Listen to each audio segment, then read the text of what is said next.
요한복음 15장 12절부터 17절까지 말씀 제가 봉독하도록 하겠습니다.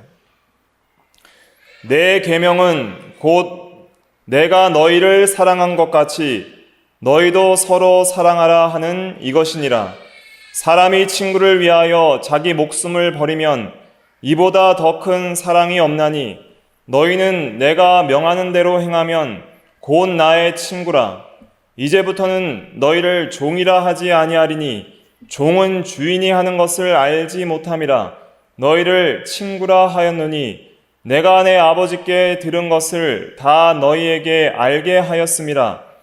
너희가 나를 택한 것이 아니요 내가 너희를 택하여 세웠나니 이는 너희로 가서 열매를 맺게 하고 또 너희 열매가 항상 있게 하여 내 이름으로 아버지께 무엇을 구하든지 다 받게 하려 함이라.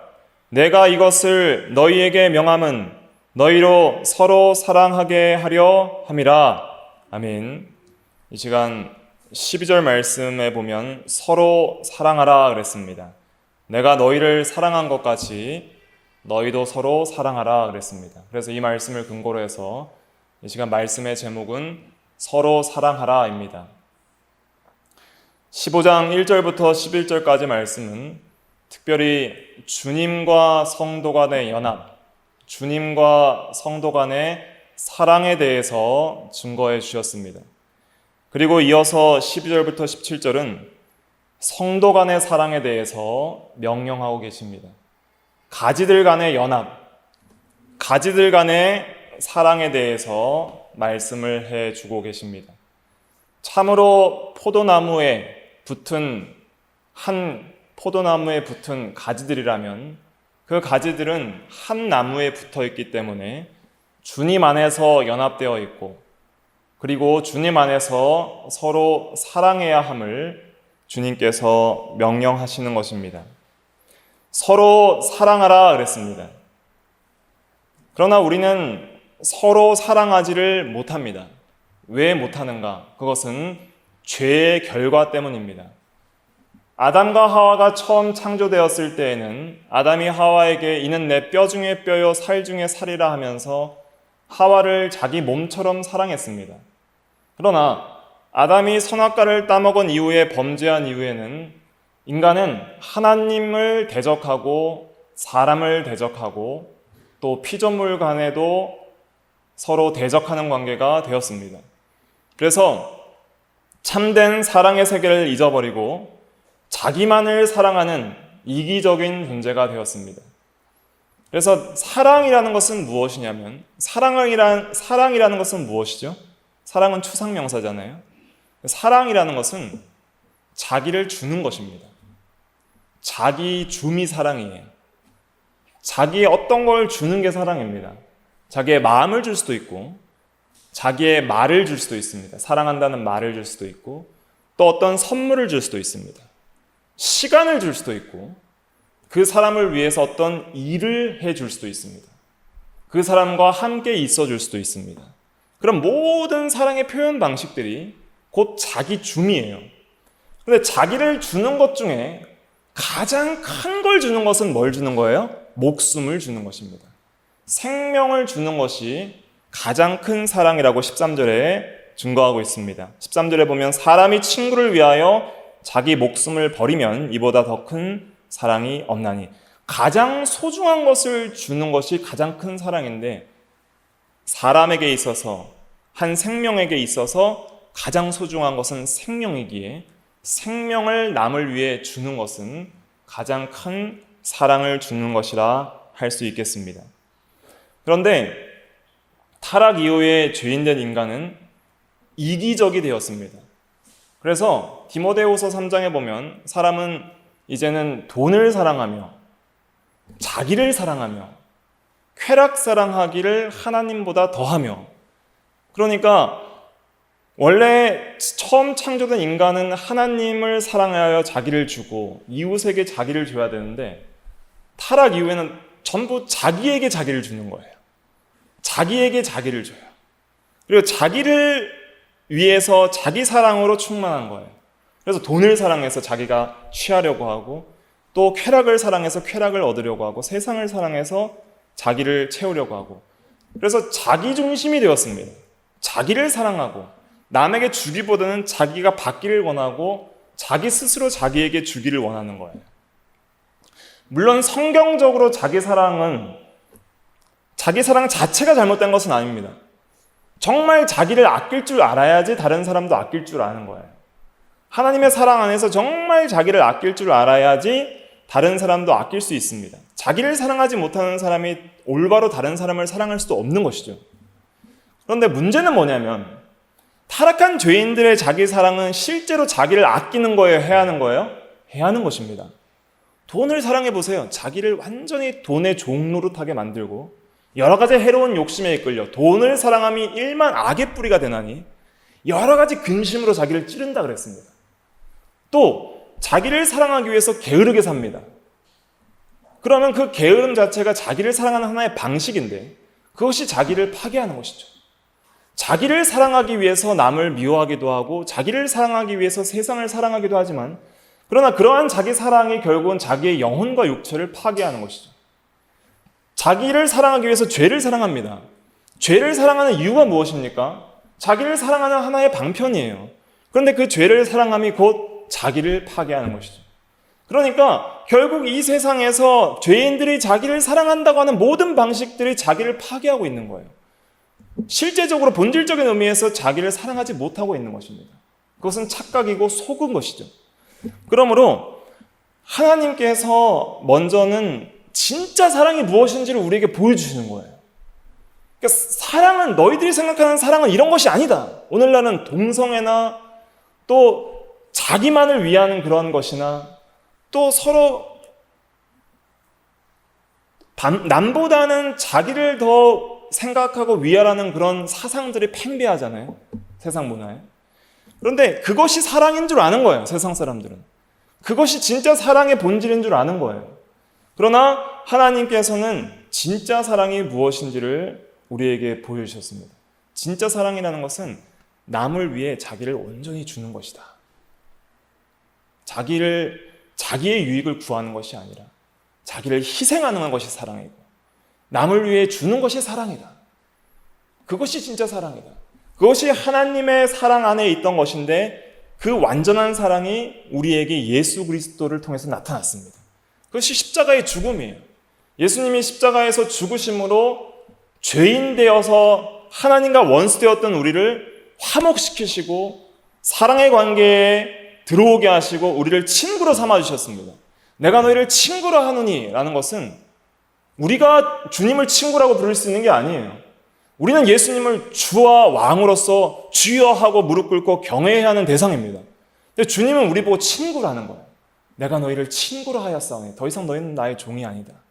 그 말은 무엇이냐면 전에는 심판받아 마땅한 원수들이었습니다. 하나님을 대적하던 원수들이었습니다. 죄를 짓던 원수들이었는데 죄에 종살이하고 세상에 종살이하고 여러 가지 마귀의 유혹에 종살이하던 자들인데 그 사람을 구원해 주셔서 우리를 구원해 주시고 우리를 친구라 해 주시는 거예요. 그렇게 우리를 사랑해 주시고 우리를 친구라 하시니 우리는 감히 예수님을 친구라 할 수가 없습니다. 우리는 감히 예수님께 친구여 할 수가 없는 거예요. 우리는 예수님께 주여 나의 왕이시여 라고 두렵고 떨림으로 예수님을 존경하면서 불러야 되는데 예수님은 그래 종아 라는 것이 아니라 나의 친구여 내가 너를 사랑하노라 라고 그렇게 품어주시는 것이죠. 그런 사랑을 우리가 받았습니다. 그런 사랑을 받은 우리가 이제는 예수님께서 우리를 사랑한 것 같이 너희가 사랑을 받았으니까 내가 너를 사랑한 것 같이 너희도 서로 간에 사랑하라 라는 명령을 우리에게 주십니다. 예수님은 감정까지도 명령하시는 분이에요. 그러니까 감정은 우리가 어떻게 다스릴 수 없다고 생각을 하잖아요. 그런데 그렇지 않습니다. 사실 우리가 감정이 앞서기 때문에 명령과 지식과 계명을 오히려 감정이 마음대로 주장을 해버리는 거예요.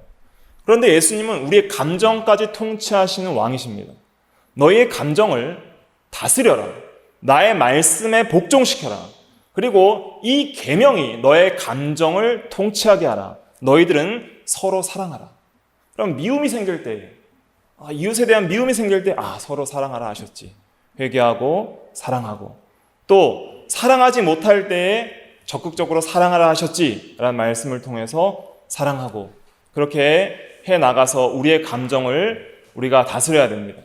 그래서 우리가 서로 사랑해야 될 이유는 주님께서 명령하셨기 때문입니다. 이것이 내 계명이라 그랬습니다. 예수님께서 이 말씀을 하신 때는 언제예요? 십자가에 돌아가시기 24시간도 채 안 남은 때였습니다. 죽으시기 직전에 자기가 택한 사람들을 위해서 대신 자기의 목숨을 내어주시는 가장 큰 사랑을 보여주시기 전에 지금 뭘 하셨어요? 이때 여러 가지를 하셨는데 제자들 발을 씻겨주셨죠. 발을 씻겨주심으로써 겸손과 섬김의 사랑을 보여주시고 자기 희생적 사랑을 보여주시면서 실제로 죽으시기 전에 이 말을 해주시는 거예요. 내가 너희를 사랑한 것 같이 너희도 서로 사랑하라. 그런 말씀을 주시고 이제는 우리에게 이것이 내 계명이다. 많은 계명 말씀 안 하셨습니다. 10계명 다 말씀 안 하셨습니다. 단 한 가지 말씀하셨어요. 뭐예요? 서로 사랑하라. 이게 명령이에요. 그럼 여기 안에 너무 많은 것들이 들어있다는 것을 우리는 깨달아야 됩니다. 피상적으로 그냥 단순히 이 계명을 그냥 단순하게 생각하면 안 돼요. 서로 사랑하라는 이 계명 안에 너무 많은 진리들이 함축되어 있습니다. 주님의 마음과 주님의 사랑과 또 여러 성경의 진리들이 여기 안에 가득하게 들어있어요.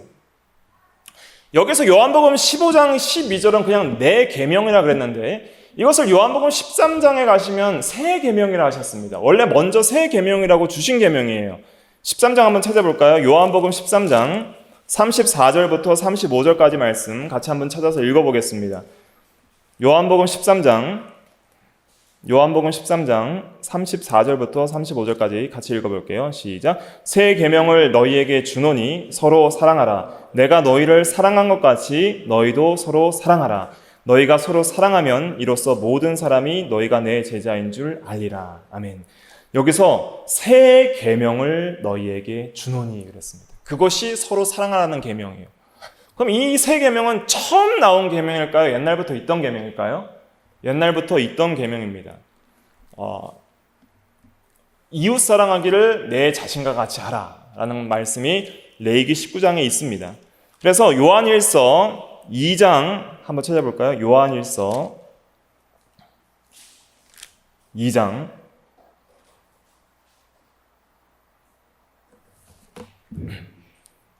7절 말씀부터 8절까지 한번 같이 읽어보겠습니다. 요한일서 신약 389페이지 요한일서 2장 7절부터 8절 같이 읽어볼게요. 시작. 사랑하는 자들아 내가 새 계명을 너희에게 쓰는 것이 아니라 너희가 처음부터 가진 옛 계명이니 이 옛 계명은 너희가 들은 바 말씀이거니와 다시 내가 너희에게 새 계명을 쓰노니 그에게 와 너희에게도 참된 것이라. 이는 어둠이 지나가고 참 빛이 벌써 비침이니라. 아멘. 여기서는 새 계명을 쓰는데 이것이 새 계명이 아니라 처음부터 가진 옛 계명이라 그랬습니다. 그러니까 서로 사랑하라는 계명은 옛날부터 있던 계명이에요. 레위기 19장 18절에 보면 이웃 사랑하기를 내 자신과 같이 하라는 말씀이 있습니다. 그래서 한 율법학자가 예수님께 나와서 물어봅니다. 마태복음 22장 37절부터 40절까지 아까도 십계명에서 읽은 내용인데 율법 중에 가장 큰 계명이 무엇입니까? 라고 물어봅니다. 그때 예수님께서 내 마음을 다하고 목숨을 다하고 뜻을 다하여 주 너의 하나님을 사랑하라 하셨으니 이것이 크고 첫째 되는 계명이요. 이것은 신명기 6장 5절에 나오는 말씀입니다. 그리고 내 이웃을 내 자신같이 사랑하라 하셨으니 이 두 계명이 온 율법과 선지자의 뭐라 그랬어요? 강령이니라 그랬습니다. 강령은 뭘까요? 강령은 별이 강 고대 영이라는 한자인데 번역을 잘한 겁니다. 달려있다 이런 뜻입니다. 별이라는 것은 그 물고기 잡을 때 그물을 던질 때 그물이 확 퍼지는데 그 그물 퍼진 것을 한 줄로 잡는 그 줄을 별이라 그래요. 그게 별이 강자입니다. 그러니까 모든 그물은 그 별이줄 하나에 달려있다 이런 뜻입니다. 고대령은 뭐냐면 옛날 한복에 이 옷깃 목에 있는 이 옷깃을 고대라고 합니다. 그래서 보통 한 사람을 잡을 때 멱살을 잡는다 그러잖아요. 그러니까 한 사람은 멱살에 달려있는 거나 마찬가지예요. 그렇기 때문에 그런 식으로 생각할 때 모든 율법은 이 두 율법에 달려있다 이런 뜻입니다. 모든 율법의 최고 합이고 모든 율법을 대표할 수 있는 법이 하나님 사랑과 이웃 사랑이다 이런 뜻입니다. 그런데 이 이웃 사랑에 대한 계명을 원래 레위기 19장 18절에 주셨어요. 그게 옛 계명이에요. 옛날에 이웃을 사랑할 때 근데 명령을 잘 보세요. 명령의 차이가 있습니다. 옛날 계명은 이웃을 사랑하되 어떻게 사랑하라 그랬어요? 내 자신같이 사랑하라 그랬어요. 그러니까 내 자신이 이웃 사랑의 기준인 거예요. 내가 나를 어떻게 사랑하는지를 볼 때에 이웃을 어떻게 사랑하는지를 아는 거예요. 그러니까 사람이 자기를 제일 사랑하니까 자기를 사랑하는 걸 볼 때에 이웃을 어떻게 사랑할지를 아는 거예요. 그런데 실제로 타락한 죄인들은 자기를 사랑하는 만큼 이웃을 못 사랑해요. 그것도 문제이지만은 자기도 제대로 못 사랑해요. 그러니까 나를 아끼지도 않는데 이웃도 아끼지도 않아도 되겠다 할 수 있는 거예요. 그러니까 이웃 사랑이 참되려면은 이젠 더 이상 자기가 기준이 될 수 없는 것이죠.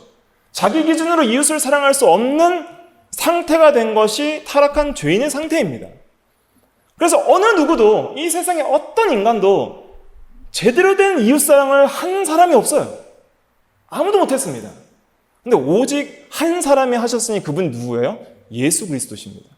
예수님께서 참 하나님께서 이 땅에 참 사람의 몸을 입고 오셔서 완전한 이웃사랑을 보여주시되 친구를 위해 목숨을 버리기까지 희생해 주시는 그 사랑을 보여주셨습니다.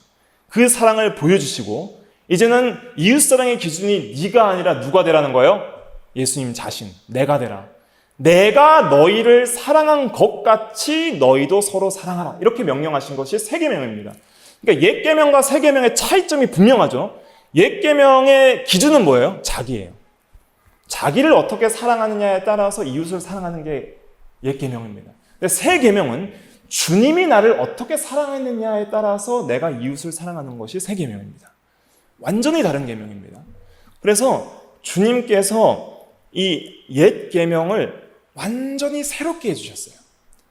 옛 계명을 누구도 완전하게 행한 사람이 없는데 주님께서 옛 계명을 완전히 행해 주시고 옛 계명이 어떤 사랑인지를 보여주시는 거예요. 실제로 말로만 하신 것이 아니라 행함과 진실함으로써 해주셨습니다. 그래서 주님께서 이 땅에 오셔서 하신 것이 뭐예요?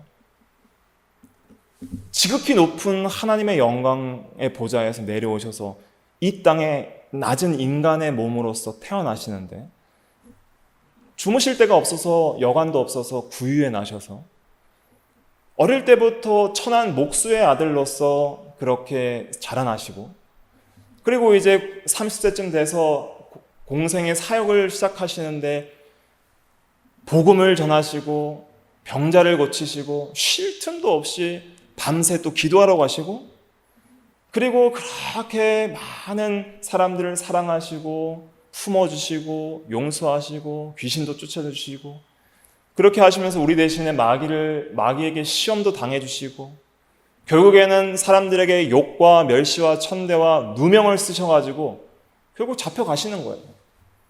잡혀가시는 변명도 하나도 안 하시고 잡혀가셔서 신성모독죄로 처형을 당하시는데 처형당하시기 전에 뺨을 맞으시고 침뱉음을 당하시고 욕을 먹으시고 가시관을 쓰시고 채찍에 맞으시고 그 다음에 십자가에 달려서 돌아가실 때 뭐라고 그러셨어요?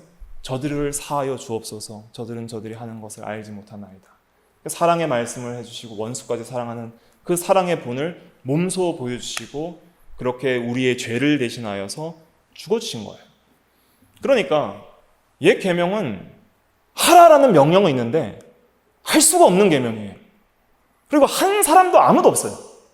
새 계명은 예수님께서 직접 완전히 행하시고 그 사랑을 우리에게 주시고 자기가 완전한 사랑을 몸소 보여주시고 그 사랑을 우리에게 주시고 그리고 우리에게 사랑할 수 있는 힘과 능력까지 주시면서 내가 너희를 사랑한 것처럼 그 사랑을 받아서 이제는 거저받았으니 서로 사랑하라 라고 해주신 계명이 새 계명입니다.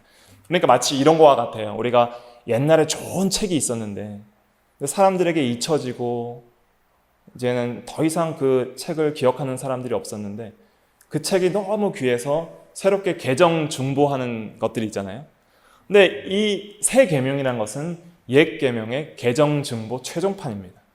그래서 완전하게 이 계명이 어떤 계명인지를 확실하게 보여주셨어요. 그리스도의 삶으로. 그리고 그 계명대로 우리를 사랑해 주신 거예요. 우리를 뜨겁게 사랑해 주시고, 그리고 우리에게 이제 명령하시는 거예요. 서로 사랑하라. 근데 이 명령을 말로만 하시는 게 아니라 뭘 주시는 거예요? 능력을 주시는 거예요. 사랑할 수 있는 능력. 그거의 포도나무와 가지의 비유예요.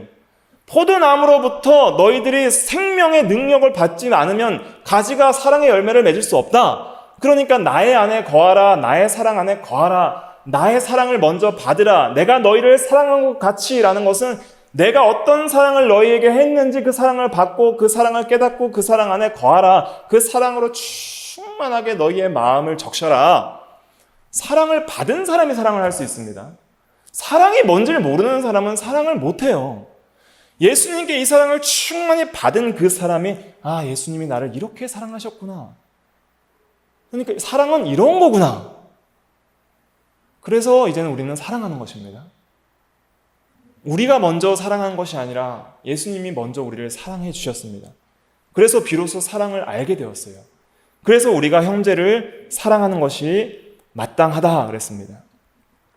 우리 한번 찾아볼까요? 요한일서 4장 말씀. 아까 찾은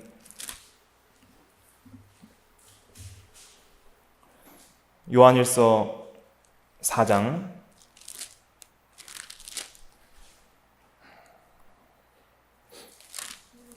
4장에 우리 19절 말씀 한번 읽어볼까요? 19절 요한일서 4장 19절 시작. 우리가 사랑함은 그가 먼저 우리를 사랑하셨음이라. 아멘. 그리고 또 요한일서 4장 11절부터 12절도 한번 읽어볼게요. 11절부터 12절 시작. 사랑하는 자들아, 하나님이 이같이 우리를 사랑하셨은즉 우리도 서로 사랑하는 것이 마땅하도다.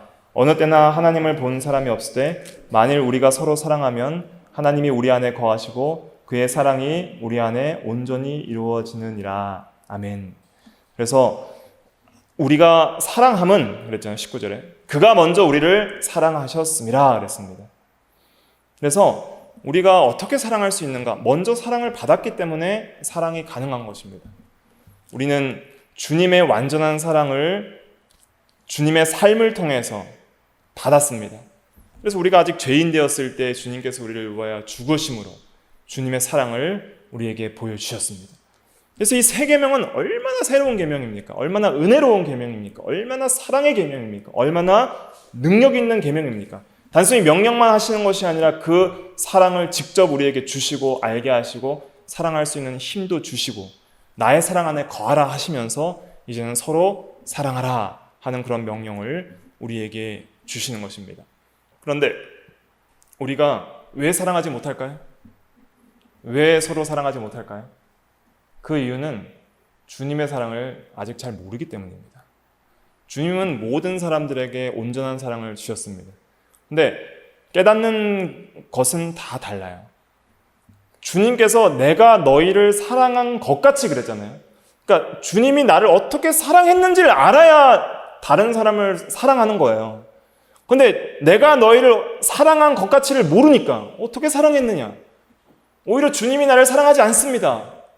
주님은 나를 사랑하는 것 같지 않아요 라고 생각을 하니까 다른 사람도 사랑할 수가 없는 것입니다. 자기도 사랑할 수가 없는 것입니다. 그렇기 때문에 먼저는 우리가 주님의 사랑을 충만하게 받아야 됩니다. 누려야 됩니다. 그 사랑 안에 거해야 됩니다. 그 사랑 안에 거하는 것은 벌써 1절부터 11절까지 여러 말씀들을 통해서 말씀해 주셨습니다. 특별히 우리가 주님의 사랑 안에 거하려면 먼저는 진리로 충만해져야 됩니다. 지식을 초월한 사랑을 알아 그랬잖아요. 그러니까 주님의 사랑은 어디에 나타나 있냐면 다른 곳에서 찾을 수가 없어요. 진리 안에서 찾는 거예요. 진리 안에서 성경의 진리들을 깊이 있게 성령의 감동으로 깨달아 나갈 때 그 속에서 하나님의 사랑이 우리 가운데 넘치게 됩니다. 진리를 깨닫게 하시는 성령께서 우리 마음 가운데 하나님의 사랑을 부어주세요. 그 사랑의 정점, 최고점이 십자가에 있는 거예요. 십자가 복음을 통해서 우리에게 주신 그 사랑, 십자가는 우리가 영원토록 묵상하고 기억하고 생각을 해봐도 다 깨달을 수 없는 하나님의 사랑입니다.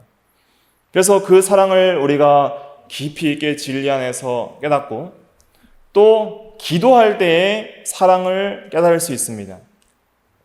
특별히 오늘 읽은 요한복음 15장 16절에도 기도의 내용이 나와 있잖아요. 우리 16절 한번 같이 읽어볼게요. 요한복음 15장 16절 시작. 너희가 나를 택한 것이 아니요 내가 너희를 택하여 세웠나니 이는 너희로 가서 열매를 맺게 하고 또 너희 열매가 항상 있게 하여 내 이름으로 아버지께 무엇을 구하든지 다 받게 하려 함이라. 아멘. 예수님의 이름으로 구하라. 그리하면 다 주시리라 그랬잖아요. 중요한 게 있어요. 예수님의 이름으로 구해야 주시는 거예요. 예수님의 이름으로 구한다는 것은 예수님의 성품대로, 예수님의 마음과 같아져서, 또 예수님의 뜻대로, 그렇게 예수님의 인격으로, 이름은 인격을 또 상징하거든요. 그러한 예수님과 같은 마음과 같은 뜻을 품고 기도할 때 다 받게 된다는 거예요. 왜냐하면 예수님의 기도는 다 들으시거든요. 또 예수님의 중보, 예수님을 통한 중보, 예수님을 통해서 기도할 때 하나님 아버지께서 들으신다는 그런 의미도 있습니다. 중요한 것은 여기서 예수님의 이름으로 우리가 구해야 될 중요한 것은 무엇일까요? 예수님의 이름으로 우리가 구해야 될 것은 특별히 주님의 사랑 안에 거하는 것입니다. 그래야 열매를 맺는 거예요. 열매를 맺게 하고 그랬잖아요. 열매가 항상 있으려면 내 이름으로 구해야 된다 그랬습니다. 그러니까 열매의 가장 핵심은 사랑인데 이 열매를 맺으려면 아버지께 구해야 됩니다. 사랑을 모르면 사랑을 깨닫게 해달라고 기도하십시오. 주님의 사랑을 알기를 원합니다. 주님의 사랑 안에 거하기를 원합니다. 주님의 사랑으로 내 마음이 충만하기를 원합니다. 그렇게 간절히 기도하면 그것은 하나님의 뜻대로 기도하는 거예요. 그 기도는 하나님이 반드시 들어주십니다. 너희가 무엇을 구하든지 받을 줄로 믿고 구하라 그리하면 받으리라 그랬잖아요.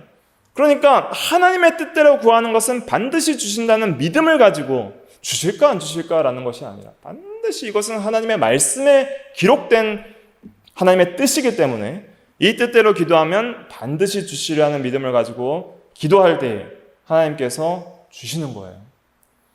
그래서 우리가 기도하지 않으면서 사랑을 깨달으려는 것은 예수님과 사귀지 않으면서 사랑하려는 것과 똑같습니다. 두 연인이 전혀 만나지도 않고 교제하지도 않고 대화하지도 않는데 서로 사랑이 깊어지려고 원하는 것과 똑같은 거예요. 인격과 인격이 만나서 교제해야지. 그래야지 사랑이 깊어지는 것처럼 우리가 기도 시간에 간절하게 사랑을 구하고 사랑을 깨닫기를 원하고 하나님께 사랑을 표현하고 나의 힘이 되신 여호와여 내가 주를 사랑하나이다 표현하고 주님의 사랑을 내가 깨닫기를 원합니다라고 기도할 때 특별히 이 사랑의 세계에 거하게 됩니다. 그래서 말씀과 기도로 우리가 이 사랑의 세계에 더욱더 나아갈 수 있는 거예요. 사실은 기독교 신앙에 있어서 이 은혜의 방편인 말씀과 기도를 빼면 신앙생활을 제대로 할 수가 없습니다. 그런데 말씀과 기도는 우리가 늘 알아서 들어서 중요한 줄 알지만 가장 하기 힘든 게 말씀과 기도 생활이에요. 그러니까 말씀 중심의 생활, 읽고 묵상하고 마음에 새기고 또 기도하는 생활은 그것은 꾸준히 해야 되고 계속해 나가야 되는 것이기 때문에 굉장히 간단한 것 같지만 실제로 하기는 가장 어려운 일입니다. 그러나 그것을 우리가 바로 할 때에 이 주님의 사랑 안에 깊이 거하고 그 사랑을 우리가 받아 나갈 수 있는 것입니다. 그런데 서로 사랑하라 했을 때 우리가 중요하게 생각해야 될 것이 있는데 사랑이라는 것은 그냥 다 좋은 게 좋다고 다 서로 그냥 한 마음이 돼서 다 하나가 되는 연합되는 그것이 사랑이 아닙니다. 사랑은 고린도전서 13장에 잘 나와 있는데 진리와 함께 기뻐하고 악을 즐겨하지 않고 불의를 기뻐하지 않는 게 사랑이라고 그랬습니다. 그러니까 하나님의 참된 사랑은 악과 죄를 심히 미워하는 거예요. 그게 하나님의 사랑입니다. 그러니까 하나님의 사랑에 대해서 오해하는 사람은 무조건 하나님은 사랑이니까 뭐 죄도 덮어주시고 하나님은 사랑이니까 지옥 형벌도 없고 그렇게 생각하는 사람들이 많은데 진정한 사랑은 뭘 미워하는 거예요? 악과 불의를 미워하는 게 사랑입니다. 고린도전서 13장 한번 찾아볼까요? 고린도전서 13장. 사랑장에서 사랑에 대해서 잘 나와 있는데 고린도전서 13장 신약 279페이지 고린도전서 13장 4절부터 7절까지 말씀 의미를 생각하면서 같이 읽어볼게요. 시작. 사랑은 오래 참고 사랑은 온유하며 시기하지 아니하며 사랑은 자랑하지 아니하며 교만하지 아니하며 무례히 행하지 아니하며 자기의 유익을 구하지 아니하며 성내지 아니하며 악한 것을 생각하지 아니하며 불의를 기뻐하지 아니하며 진리와 함께 기뻐하고 모든 것을 참으며 모든 것을 믿으며 모든 것을 바라며 모든 것을 견디느니라. 아멘. 그래서 우리가 어떻게 사랑해야 되는가? 오래 참아야 됩니다. 이웃이 나에게 참지 못할 행동과 말을 한다 할지라도 참아주는 거예요. 예수님께서 나를 참았기 때문에. 사랑은 온유한 겁니다. 부드러운 거예요. 또 시기하지 않으면 남이 있는 것, 내가 없는 것 때문에 그것을 질투하는 것, 그것이 시기인데, 그리고 빼앗으려는 마음까지가 시기에 포함됩니다. 적극적으로 빼앗으려는 마음. 그렇게 시기하지 아니하며 자랑하지 아니하며 오히려 남을 나보다 낮게 여기라 그랬습니다. 또 교만하지 아니하며 무례히 행하지 아니하며 무례한 말과 행동을 하지 않고 또 자기의 유익을 구하지 아니하며 오히려 자기를 주며 또 성내지 아니하며 악한 것을 생각하지 아니하며 불의를 기뻐하지 아니하며 그랬습니다. 상대방의 불의한 일까지도 사랑으로 함께하자, 품어준자. 그것은 참된 사랑이 아닙니다. 진정한 사랑은 그 영혼 자체는 사랑하되 그 사람의 모든 악과 불의는 적극적으로 미워하는 거예요. 그러니까 진짜 사랑은 뭐냐면 악을 미워해 주는 게 진짜 사랑이에요. 악한 일을 할 때 자녀에게 책망하고 매를 때려주는 게 진짜 사랑이고 악한 일을 하는 사람과 함께하지 않는 게 진짜 사랑이에요. 그렇게 할 때 그 사람이 회개할 기회를 얻는 거예요. 교회 내에서도 악을 행하는 자를 권징하는 게 진짜 사랑이에요.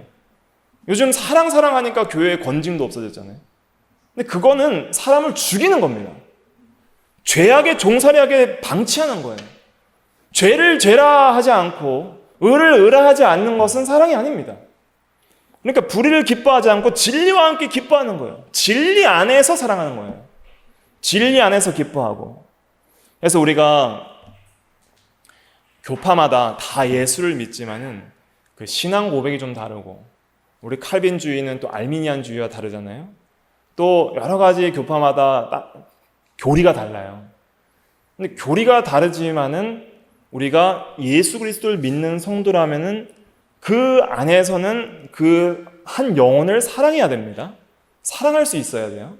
그러나 진리와 함께 기뻐하기 때문에 진리면까지 타협하면서 그렇게 할 수는 없는 것입니다.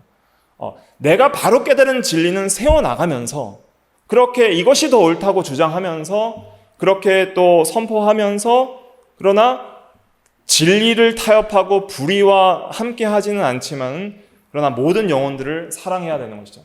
비록 아직 믿지 않는 불신자의 영혼들까지도 우리가 그들이 하나님의 사랑으로 돌아올 그런 마음을 가지고 그들이 하나님께로 돌이키기를 간절히 원하면서 사랑이 원동력이 돼서 또 복음을 전하는 것이 되어야 하는 것을 깨달을 수가 있습니다. 그래서 우리가 실제적으로 서로 사랑하는 것은 이 사랑이 왜 중요하냐면 이제 결론적인데 서로 사랑하는 게 왜 중요할까요? 왜 중요하냐면 형제를 사랑하는 것이 그리스도를 사랑하는 것입니다. 그러니까 그 모든 가지들은 그리스도의 몸이에요. 모든 성도들은 그리스도의 몸입니다. 그리스도는 머리고. 그렇기 때문에 형제를 사랑하는 것이 곧 예수님을 사랑하는 것과 동일시되는 것입니다. 그래서 내가 형제를 사랑하면 예수님께서는 너는 나를 사랑하였다라고 마지막 심판 때에 우리에게 말씀해 주실 것입니다. 그 말씀이 그 마태복음 25장에 나와 있어요. 찾아보기 전에 우리가 왜 형제들을 사랑하지 못할까요? 그 이유는 그냥 형제라고 생각하기 때문입니다. 나랑 맞지 않는 형제, 나랑 내가 싫어하는 형제, 나랑은 좀 코드나 성향이 다른 형제라고 생각을 하니까 딱 거기까지만 그치니까 남이라고 생각하니까 사랑이 안 나오는 거예요. 그런데 포도나무와 가지의 연합을 통해서 우리가 배울 수 있는 진리는 뭐냐면은 한 몸이라는 거예요. 그리스도 안에서는 남이 아니라 한 몸이고, 한 몸이기 때문에 그 형제는 곧 그리스도의 몸이에요. 그렇기 때문에 그 형제를 사랑하는 것이 곧 누구를 사랑하는 거예요? 그리스도를 사랑하는 것이 됩니다. 그러니까 내가 그리스도의 사랑을 받았으면은 내가 이제 주님을 사랑해야겠죠. 그 주님을 사랑하는 외적 표현이 뭘로 드러나는 거예요? 형제 사랑으로 드러나는 거예요. 그래서 형제를 사랑하면 그 사람은 누구를 사랑한다 할 수 있는 거예요? 하나님을 사랑하는 사람이다. 그리스도를 사랑하는 사람이다 라고 할 수 있는 거예요. 마태복음 25장 한번 볼까요? 마태복음 25장에 마지막 백보자 심판 때 예수님께서 성도들에게 하시는 말씀이 있습니다. 그것은 특별히 이제 40절을 한 말씀만 읽어볼게요. 마태복음 25장 40절. 다 찾으셨으면 같이 읽어볼게요. 시작. 임금이 대답하여 이르되 내가 진실로 너희에게 이르노니 너희가 여기 내 형제 중에 지극히 작은 자 하나에게 한 것이 곧 내게 한 것이니라 하시고 그랬습니다. 그러니까 지극히 작은 형제에게 한 것이 곧 주님에게 한 것임을 말씀해 주시는 거예요. 우리가 마지막 때에 이런 말을 듣기를 기뻐해야 됩니다. 내가 비록 사랑하지 못할 만한 사람을 사랑했는데 괜히 사랑했다 그런 생각하지 마십시오. 배신을 당해도 괜히 사랑했다 생각하지 마십시오. 단순히 그 형제만을 사랑한 것이 아닙니다. 누굴 사랑한 거예요? 그리스도를 사랑한 거예요. 그러니까 그 형제는 나를 몰라줘도 상관없습니다. 마지막 때 누가 알아주시는 거예요? 예수님께서 알아주시는 거예요. 네가 그 형제를 사랑한 것이 나에게 한 것이다. 그래서 그 소망을 가지고 우리가 주님을 바라보면서 사랑해야 됩니다. 그래서 모든 사랑의 근거, 동기, 목적, 거기는 누가 중심에 있어야 되는 거예요? 예수님이 있어야 됩니다. 자기나 사랑의 대상인 그 형제가 아니라 주님 때문에 사랑하고 주님의 몸을 사랑하는 것으로, 주님을 사랑하는 것으로 생각해서 사랑하는 거예요. 그렇게 주님이 모든 나의 사랑의 중심이 될 때에 진짜 주님처럼 사랑할 수 있는 그런 능력과 힘을 얻게 되는 것이죠. 그래서 우리가 형제를 사랑하지 않으면 하나님을 사랑하지 않는 것이고, 형제를 사랑하면 그것이 하나님을 사랑하는 것이라 그랬습니다. 요한일서 마지막으로 한번 찾아볼게요. 요한일서 4장 20절. 요한 사도가 사랑의 사도로서 요한복음과 요한일서에서 사랑에 대해서 많은 강조를 하고 있습니다. 요한일서 4장 20절부터 21절까지 말씀, 결론이라고도 할 수 있어요. 4장 20절부터 21절 의미를 생각하면서 같이 읽어볼게요. 시작. 누구든지 하나님을 사랑하노라 하고 그 형제를 미워하면 이는 거짓말하는 자니 보는 바 형제를 사랑하지 아니하는 자는 보지 못하는 바 하나님을 사랑할 수 없느니라. 우리가 이 계명을 주께 받았나니 하나님을 사랑하는 자는 또한 그 형제를 사랑할지니라. 아멘. 하나님을 사랑하노라 하면서 형제를 사랑하지 않고 미워하면 거짓말이라 그랬습니다. 뭐가 거짓말이라는 거예요? 하나님을 사랑한다는 것이 거짓말이라는 것입니다. 그러니까 진짜 하나님을 사랑하는 사람은 형제를 사랑하고 하나님을 사랑하지 않는 사람은 형제를 미워합니다. 진짜 형제를 사랑하는 사람은 외식이 아니라 진정으로 형제를 사랑하는 사람은 그 사람은 하나님을 사랑하는 사람이라 할 수 있습니다. 이 계명을 주께 받았다 그랬는데 이것이 이제 요한복음에서 나온 네 계명 혹은 세 계명입니다. 그래서 하나님을 사랑하는 자는 또한 그 형제를 사랑할지니라. 그래서 하나님 사랑과 사람 사랑은 하나예요. 하나예요. 구별할 수가 없어요. 그러니까 형제를 사랑하면 동시에 누굴 사랑하는 거예요? 하나님을 사랑하는 것이고, 하나님을 사랑하면 동시에 누굴 사랑하게 돼요? 형제를 사랑하는 것입니다. 하나님 사랑하면서 형제를 미워한다는 것은 뭐라 그랬어요? 거짓말이라 그랬습니다. 그것은 있을 수 없는 일이라는 거예요. 그러니까 우리가 진짜 주님의 사랑을 받았다면, 진짜 주님의 사랑을 받았다면 반드시 형제의 사랑으로 그것이 나와야 됩니다. 그래서 우리가 이 계명을 순종하지 못하는 부분들이 많이 있습니다. 어느 누구도 이 계명을 온전히 내가 순종한다고 말할 수 있는 사람은 없어요. 왜냐하면 다 이기적이기 때문에. 하지만 이 계명을 주께 받았으니 우리가 주님과 같이 완전한 사랑을 할 수 없지만은 더욱더 주님처럼 사랑하기 위해서 이 계명을 적극적으로 순종해 나가야 됩니다. 그래서 진짜 내가 사랑할 때, 진짜 서로 사랑할 때 사랑의 세계 안에 거하게 돼요. 서로 사랑하면 하나님이 우리 안에 거하시고 사랑이 우리 안에 온전히 이루어진다고 요한일서 4장 12절에 말했잖아요. 그러니까 사랑을 해보세요. 그럼 사랑의 세계가 열립니다. 사랑이 더욱더 확장이 됩니다. 그리고 사랑이 임합니다. 그리고 사랑이 더욱 풍성해집니다. 그래서 우리가 기독교의 진리 안에서 이 사랑을 빼면은 다른 아무것도 소용이 없어요. 요한일서에 보면, 요한계시록 그 2장부터 보면은 에베소 교회가 진리 면에서 다 잘했거든요. 악한 자를 용납지 아니하고 힘써 수고하고 애씀과 여러 가지 정말 참교회의 모본이 에베소 교회인데 한 가지 빠진 게 뭐예요? 사랑이에요. 사랑이 빠지니까 다 무너지는 거예요. 근데 사랑이 있으면은 다 세워져요. 그걸 예수님께서 가르쳐 주는 거예요. 예수님께서 죽으시기 전에 많은 진리와 교리와 교회법과 행정 제도를 말씀 안 했습니다. 장로를 세우고 집사를 세우고 아니면 교리 문답을 이렇게 가르쳐라 말 안 했어요. 단 한 가지 내 계명이 뭐예요? 서로 사랑하라예요. 그거 제대로 하면 교회가 제대로 세워진다는 거예요. 근데 다 잘하는데 그거 빠지면 참 교회가 세워지지 않는다는 것을 여기서 강조하고 있는 것입니다. 그래서 이 사랑이 얼마나 귀하고 또 중요하고 또 우리가 또 조심해야 될 건지를 깨닫게 되는 것이죠. 그래서 우리가 이 말씀을 꼭 기억하세요. 내 계명은 이것이니 뭐예요? 내가 너희를 사랑한 것 같이 너희도 서로 사랑하라. 그래서 이 계명을 우리가 명심하고 서로 사랑하는 우리가 다 돼야 되겠습니다. 기도하겠습니다.